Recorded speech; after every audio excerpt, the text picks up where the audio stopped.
Well, these guys might prefer that my house be ice cold when winter comes. That's not really the vibe. I'm going to share some tips with you on how you can winterize your house before the snow falls.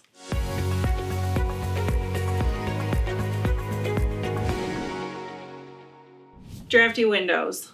The windows in your house make up a lot more than you would think that they do as far as space is concerned. Almost every wall in your house is going to have at least a window or two there. If there's air leaking in that way, that's going to make your house really uncomfortable. Now, you can kind of tell when there's air coming out from around your windows because you can physically feel it around the seams. You also might see some discoloration, some condensation, that sort of thing. You can get a plastic cling to put over top of the windows that'll help block out that air movement. Or you can get these heavy blackout curtains. These are heavy enough that they actually prevent the air movement as well from getting inside your home.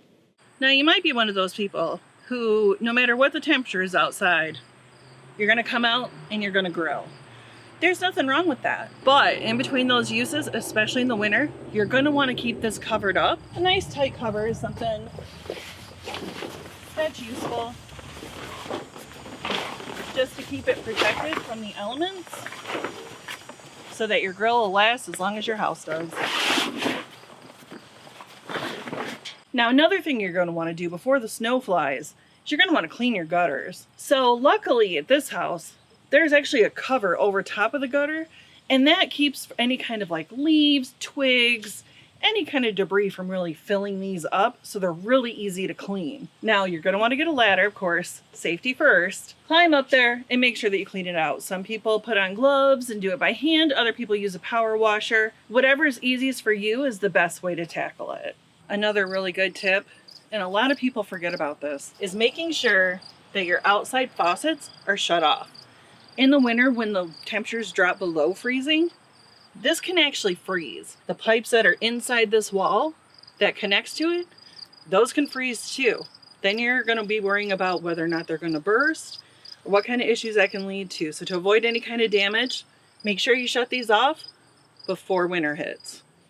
Take a look at this guy. Updating your thermostat before winter hits can actually help save you money and make your house more comfortable. What's great about a smart thermostat is that you can set the time that you want it to run at certain temperatures. So at night, we tend to turn ours down so that it's cooler, but then also so that the furnace isn't kicking on during the winter, that sort of thing. I can program it from anywhere. There's actually an app that I can use through Nest that allows me to set the temperature even when I'm not home. So if I know it's unseasonably warm or unseasonably cold, I can adjust my temperature so that my appliances and HVAC system aren't running constantly. Another cool thing about smart thermostats is that your energy provider might actually provide you one for free. Check with them and see if that's something that's available or if they have any special rebates tied with the smart thermostat. Another thing you're going to want to do before it snows is make sure that your downspouts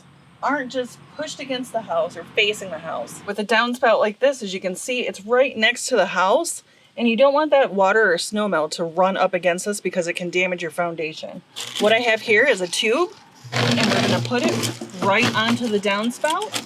That water is gonna run right through there and come out right into this rock bed. Hi, do you come here often? I bet that you don't, because actually your chimney and your fireplace are one of the most overlooked places when it comes to identifying air leaks in your house. So the whole point of winterizing is you want your house to be warmer. You can't overlook this big guy. Your flue system, now there's going to be two things here to remember. One, if you use your fireplace, like obviously you can tell that I do, you're going to want to close the flue when it's not in use, and then you can open it back up every time you use it. If you forget, your house is going to be filled with smoke, and that's just not fun for anybody. Two, if you don't use it, you don't necessarily have to worry about it. You can keep it closed, you can put decorative candles in here, whatever floats your boat. Keeping that closed is going to keep air from leaking down into your home. Another thing is that you can buy something called a flue balloon or a chimney balloon. I'm not making up what that's called. Go ahead and Google it. It is something that you inflate and you put in your chimney, and it blocks air movement. So if your flue is not doing the job, you can go to your big box store and you can buy a chimney balloon, and that's going to stop the air leakage from coming down your chimney. So before you start using your furnace all the time, once the temperatures drop, you're going to want to make sure that any maintenance that needs to be taken care of is done. And you know what I'm talking about. It's a furnace filter.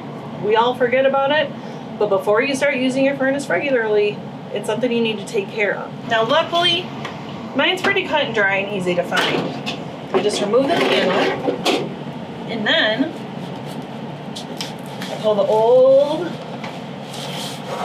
dirty, you can see this guy's pretty dirty. Take the old filter out, and I'm gonna put this new clean one in. So then I just push the new one in. It's a very tight squeeze, but that's what you want. Make sure it's in, everything's covered. Then I just put the panel back on. Now, we talked about the furnace. Let's talk about that air conditioner. When you change out that filter, you're not gonna be using the air conditioner anymore. So that's the perfect time to make sure that you take it out of the window if you have a box one, or you cover your outside unit.